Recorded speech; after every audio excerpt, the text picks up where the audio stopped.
Hello everyone, good evening. I am making this video to provide clarifications and more details regarding to several concerns and questions pertaining to our upcoming internship. And I've been receiving messages, I've been receiving questions pertaining sa atong internship, and I'm currently having my preparations pod, and I'm also the focal person for graduation sa department, and wala kay ko naka-respond sa mga questions over sa messenger, and wala kay ko kahatag og mga tubag sa inyong mga pangutana. O karon ako ni siya usahon to clarify everything, and especially I pointed out some major concerns sa ato ang internship preparations. Ang major concern nako karon is kaning ato ang July 24 nga confirmation. It was been assigned na jud ni nga date na to sa ato I think on sa to ang first week sa July. I already mentioned that you have 3 weeks to look for an office or agency nga inyong kaujitihan, and make sure that on July 24 dapat confirm na mo or na accept na mo nila. So karon na tay clarification kay ang ako put on my end as the internship coordinator. The purpose why I had that July 24 deadline is for me to identify kinsa jud to ang final nga list of establishments, agencies, and offices nga ako gimuanan og MOA, because ako jud nagkinabalik-balik kung explain nga dapat as much as possible early jud maka-identify na takit sa ta or asa ta pag OJT, I mean, kay para mahimuan na to MOA. I've done with the legal review. Thank you for your responses nga without kanang wala pa kita sa to ang katong timeline nakahimo na tag legal review on some agencies nga on prompt pod og on time pod ni respond nako, and I appreciate your efforts nga makapangita mo sayo. Og karon kapit ng deadline, I think that's kuan na lang mga 3 days na lang on Friday. Nakita nako ang problema kay there were several students nga marag ang nahitabo kay naglista-lista na lang niya, palista siya dito, palista siya dire kay para maapas niya ang confirmation on 24. And I appreciate man pud nga kanang the urgency ba nga nangita, pero it defeats the purpose of the internship nato, because it turns out kay marag ang nahitabo is nagpalista lang ta sa nagkalain-lain ka nga establishmento para maapas na to ang 24 na confirmation, and it turns out nga a bit ugly siya kitaon, kay later I'll explain nga nung na ako'y term nga ugly kitaon. So with that, balik ta on July 24 ang deadline lang nako nga is ma-identify, mistake ko sa 24 nga deadline nga ma-identify ma-identify asa jud mo potentially mag OJT aron mahimuan na kog MOA. Again ang deadline karong 24 nga ma-retain karong 24 is ma-finalize asa mo posible mag OJT. Take note, wala pa ang confirmation ana. So you still have until Friday to look for an agency, approach them, communicate with them, mangita pa ka until Friday kung asa ka posible yung maka-OJT, and please inform me right away if you're interested. Please tell me the complete name of the establishment, its address, its designation, ang para asa or kinsa ang signatory sa tuang agency. It's either ang manager ba or ang owner. You ask them kinsa ang mo perma sa MOA and ang ihapong designation. Karon di ba 24 man to ang deadline sa agency, identify pa lang I decided to move the deadline for the confirmation to July 31. Naatay 1 week extension to identify kung asa jud ka na agency nga gidawat ka or gi-accept na kanila or gi-acknowledge ang imuhang application. Okay, I've noticed that several student interns, as mentioned kaganina, are just having their names listed on multiple offices. and agencies, and I believe the purpose of it is to catch up sa 24. And this leads to my second concern, which is the homogeneity of this batch for internship. From the word homogeneous, no? Nagtapok ang tanan. So karon ako i-discuss nganong nagtapok, but don't forget July 24 ang deadline sa pagpangita og OJT-han. Inform me right away asa nga opisina, ahensya mo mag-OJT, inform me. Pero katong mga naka-inform na, wala na problema. Kana lang mga bag-o, wala pa ko na aware. So next is July 31, last day of the month would be the final confirmation of agencies and offices. That would give you a week pa, additional 1 week pa to look into, to think deeper dyan kung asa dyan mo mag-OJT. And please do not forget to write to encode your confirmation sa katong Google Sheet, because I've noticed pipila pa lang dyan kayo ang fill out ito. Next is katong homogeneity of the internship deployment. Kanang nagtapok ganyan tanan, just come to think of it, you are 46 karon nya, kana ba jud nga 46 maibanan pa na kay naanay dili makapadayog OJT, naay it's either napay hagbog, napay INC, napay mga wala pa kakompleto silang subjects, and on my estimation probably mga 41 or 42 na lang ang mahapilin, or within that range, or posible pa gina maubos tungod sa mga incomplete pa nga mga grades and wala pa nahuman ang ilahang other courses. So with that, probably let's just take 41 nya, 14 so far karon ha, 14 anang kana nga number of students nagpalista sa I Love Pilipinas Tour, sorry nya, 15 ang nagpalista sa Cebu Ocean Park, and that's a whopping total of 19 out, I mean 29, and that's beyond 2/3 sa total population na to sa internship niya. It's very alarming on our part kay kamo ang pinakadaghanan, yet 2/3 ana are coming from 2 establishments only. So wala ang parang pagkalahi-lahi niya. It defeats the purpose of having bang expertise, or kanang you're predetermined na ninyo nga areas to work with, kay mahog og implication magud ana kay marag nagtapok-tapok ratang tanan. That's why in the GC, if you could recall, I discourage people nga magtapok dito in one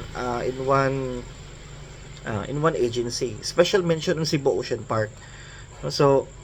So far ha, ang katong, di ba na I mentioned 2/3.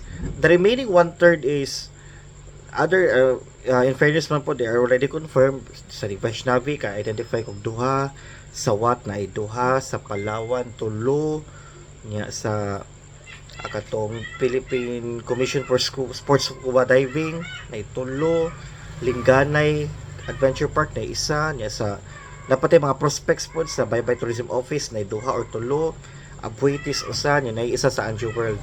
So gamay ra kaayo ang ma-deploy sa uban nga mga ahensya, nagtapok ra jud tanan.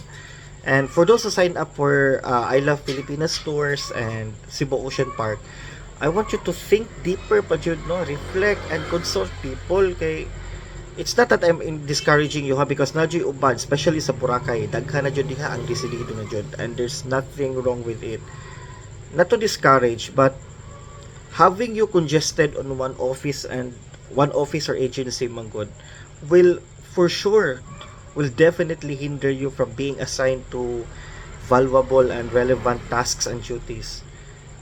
In fairness man pud sa I Love Pilipinas Tours, you will be assigned for this week to marketing, another week na pud sa tours, next week na pud sa office. So there is a rotation on different departments. But the case of Ocean Park, your only role there is just to guide visitors, but naalay shifting sa inyong nagkalailahi nga galleries, no, but the task would still the same, guiding lang so I'm not discouraging you, especially kato naa sa Boracay and sa Cebu Ocean Park. But come to think of it, no, will I be spending my 600 hours to an establishment whose main responsibility is just to do this and do that? No, marag you're spending 3 years in college by far, and then you will only do those things or perform those things in the period sa tuwang internship. So unaw na ninyo, no, again ha, wala ko ka discourage, but I want you to think deeper. I know na amoy tagsa ka kanaganing skill sets nga pwede ninyo ma-leverage, nga pwede ninyo ma-make most kay tungod kay mao jud na ang gusto nako nga trabahoon pohon. So hunahunaan ninyo, especially sa Ocean Park, kay marag dadiri ang mga nagpalista-lista lang jud kasagaran. Yan diri po na ako nakit-an ang katong ni-reflect ilang names ito, ni-reflect po sa lain. So kana, but I believe for Boracay, especially katong mga nakabook nag-ticket, for sure modayon naman jud to, kay dili naman na siya ma-rebook or ma-cancel. Then also guys, we have DOT Eastern Visayas. Maikod ta, kay sige sila reach out, sige sila communicate nako, pero wala pa ko'y bahatag nga names, kay wala pa may nang-apply. Naawta tayo nang-apply, no, si Belt, pero he decided to go to Boracay. That's okay. Pero it would be the first time nga walay nang-apply jud og DOT. To clarify lang nga, last year daghang nang-apply for DOT 8, pero walay na dawat tungod kay puno ng slot. Karon di open slots for us, and yet walay ni isa nga interesado. And my attention will be called out from Sir Randy tungod kay, sir, how, for sure moingon jud na, sir, how come nganong wala may mag-DOT? Guys, think of it ha, ang kaning DOT would be the penultimate, marag top tier na siya na to nga ka-OJT-han, and yet wala nang apply. I don't know. Please guys, i-consider po ng DOT 8B, mamalihog ko. Naara na sa Tacloban, kung imo mag-import niya kanipod, I'm afraid that you might be considering ka-OJT-han kay tungod marag taghan sa Cebu, no, marag siguro mga beyond 2/3 mag Cebu, and I don't want to end up with this assumption ha nga aganahan ko sa Cebu, kay dito sa Cebu na dito na ko mangita. Guys, we have Region 8, and we have been recognized as one of their main academe partners, and it would be a big slap to us nga walay mga apply og DOT 8. I mentioned there nga okay na po jud ang MOA, so wala rin problemahon niya, since kanang boy nang apply, if ever magay mga apply niya gamay lang, you will be kanang, you have the full privilege of being on a training, especially nga we are on our own region. You will be exposed to different engagements pertaining sa tuang tourism industry sa region, and that would be very beneficial to you, especially guys katong mga nag-product dev. Guys, consider DOT 8, please lang. And sa katong nag-apply sa DOT Central Visayas, have little faith to huwata, extend your patience. Ya karon labi na kay extend ako ang deadline sa tuang confirmation. Huwata nilang reply guys, for government offices dili jud na sila mo reply dayon. They have their own processes, they have their own timelines, and they do not exist simply for internship lang. So dapat nga magkuhan pa ta, paabot pa ta. I truly understand na jud nga ni sign up lang sila tungod kay basin dili nakaabot sa 24 niya, dili naman ka maka-OJT. So I responded to some mga personal queries, no, pero kani ako lang lahaton ha nga until 31, no, pwede pa ta magkapangita o pwede pa ta mag-work for their confirmation.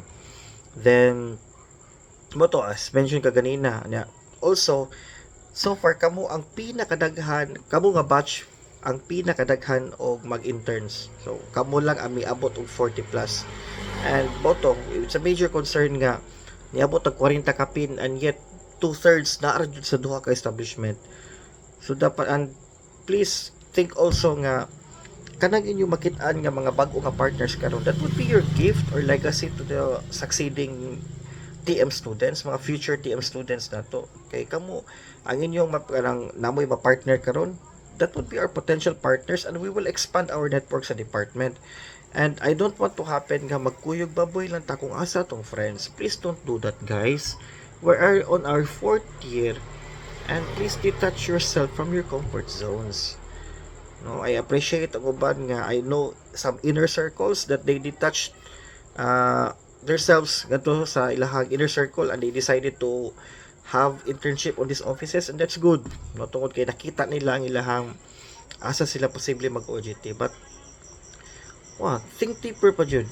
Ayaw mo sige uban kay after a year magpuwag naman pud po. So diri na ka, this is the time that you will think think independently. You should stand for your own. Kay inig-apply ninyo pohon your in real world, your friend turns out to be your competitor to the slot that you will be applying for. And think also nga you have your kanang personal assessment na on your skills, your capabilities. I believe sa inyong first 3 years sa pagkuha BSTM kanang nakapamalandong na jud mo no kung asa jud ta maayo, asa ta nga mo kuan, asa ta mo excel. So mo ninyo pili ayaw mo adto sa katong kung asa lang inyong comfort zone. Sometimes, and I truly believe jud, not sometimes lang, but I truly believe you will shine, you will prosper, you will thrive on areas nga you think na diha ang imong heart o na diha ang imong expertise. Go beyond your comfort zone. Think outside the box. No? Then kanipod next would be the internship the endorsement letters. Yeah, special mention no kaning sa I appreciate as well the efforts of Jericho being the point person sa I Love Pilipinas. Nga sige siya follow up nako asking for endorsement letter, and also for Chelsea being the representative sa Cebu Ocean Park. Kanang dili sa ko makahatag og kanang endorsement letter kani nga kanang gikan sa department, kaya una aside sa wala pa jud na confirm kinsa jud ang final nga mga adto, I wanted pa ma'am good nga medyo matrim down pa na, especially sa Wanha Ocean Park, matrim down pa na nga number before pa kumuhatag sa endorsement. And it's a repeated concern on my end because magsigig ask og endorsement letter, but at the end it turns out that the list is either being added or diminished pa, napay tangtango, napay add. And for those students nga nakalista sa I Love Pilipinas Tours and Cebu Ocean Park, have your final decisions ASAP.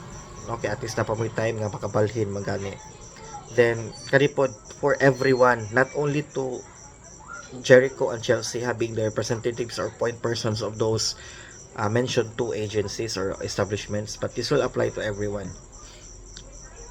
Please use the letter of intent template.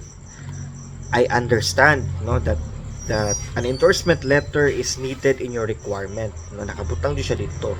But what this establishment actually needs, not only these 2 but across all establishments, what they truly need is a document that serves as a proof that our department recognizes and endorses the application of these students.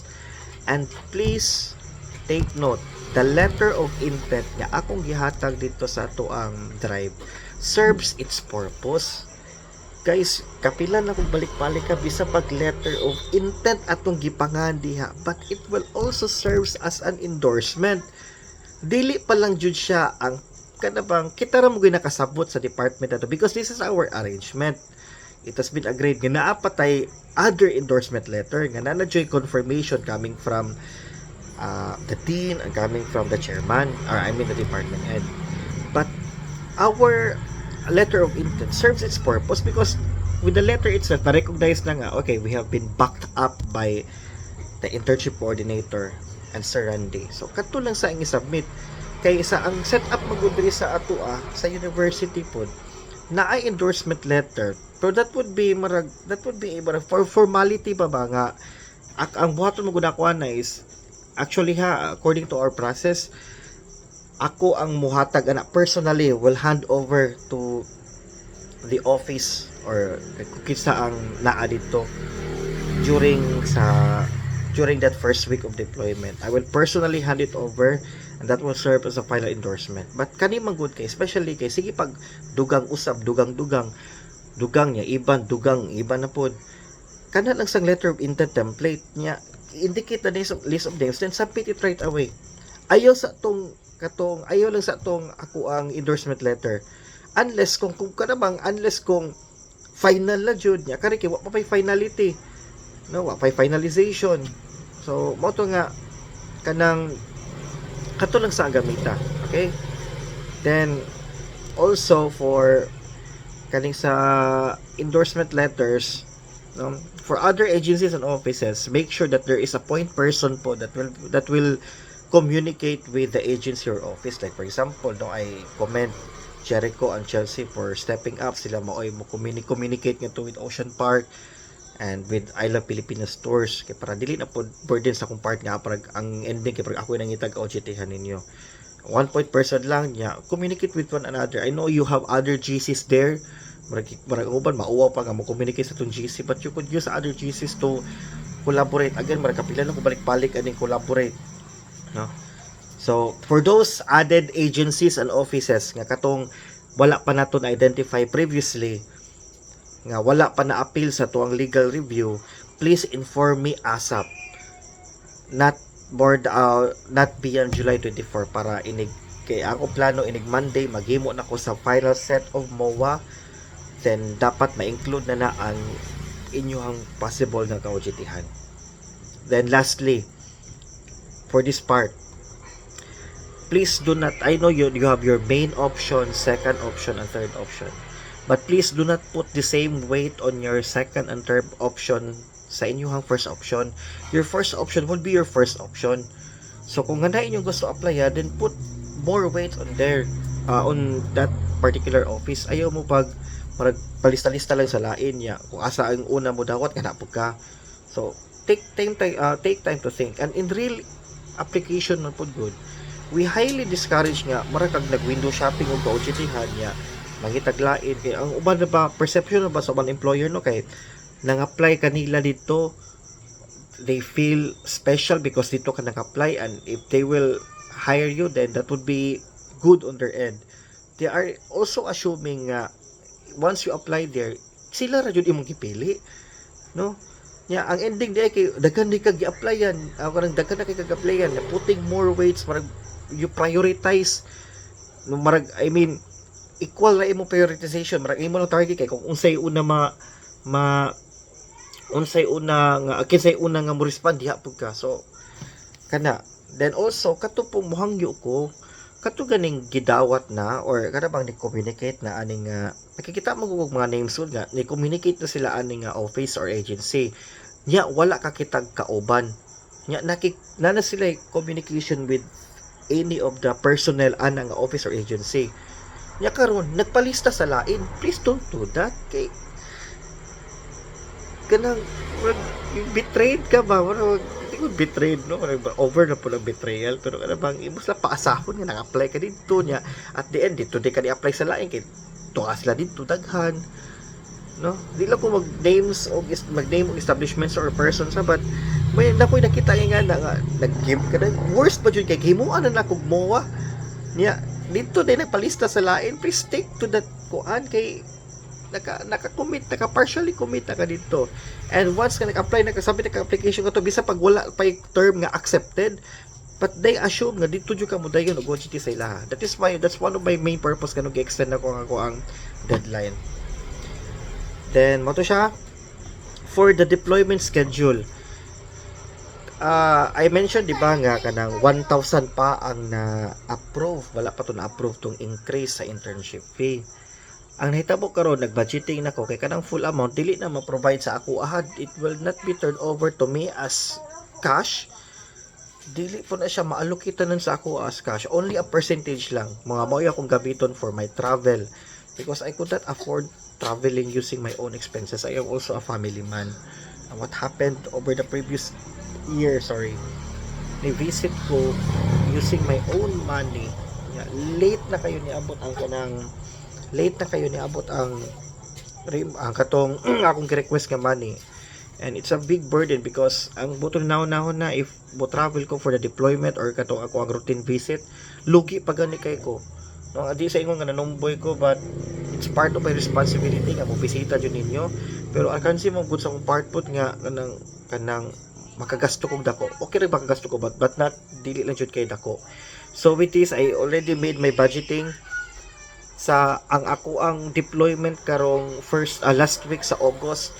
Posible nga Cebu and neighboring towns and cities lang ang akong mabisita. Tungod kay kanang dili makaya sa budget nako ang plane tickets alone sa Palawan and Manila. So posible pang Boracay ako pa iguon sa budget. So di lang ako ra nakayahon basta kay Cebu, neighboring towns and cities and Boracay kaya ako tan-awon if makaya nako og kanang Boracay tan-awon ako if makaya pa ba nako sa akong budget. So mo to guys, please if you have more concerns pa, you can may message pa na ako sa GC. Hopefully nga inyo nigipaminaw pag-ayo nga ako ang video karon. And I've been receiving kanang messages po about change of major. So I'll deal with it on coming days. Dili pa ko maka-respond on because I need consultation pa sa department ani. So once again, good evening guys and sorry to disturb your night. Hopefully mas na-clarify pa nako ang tanan. Don't forget extended ang atong confirmation on July 31. Dapat pakapangitan ang kaka-OJT-han until 24 and please inform me kung asa ka ganahan mag-OJT. Thank you so much and good night.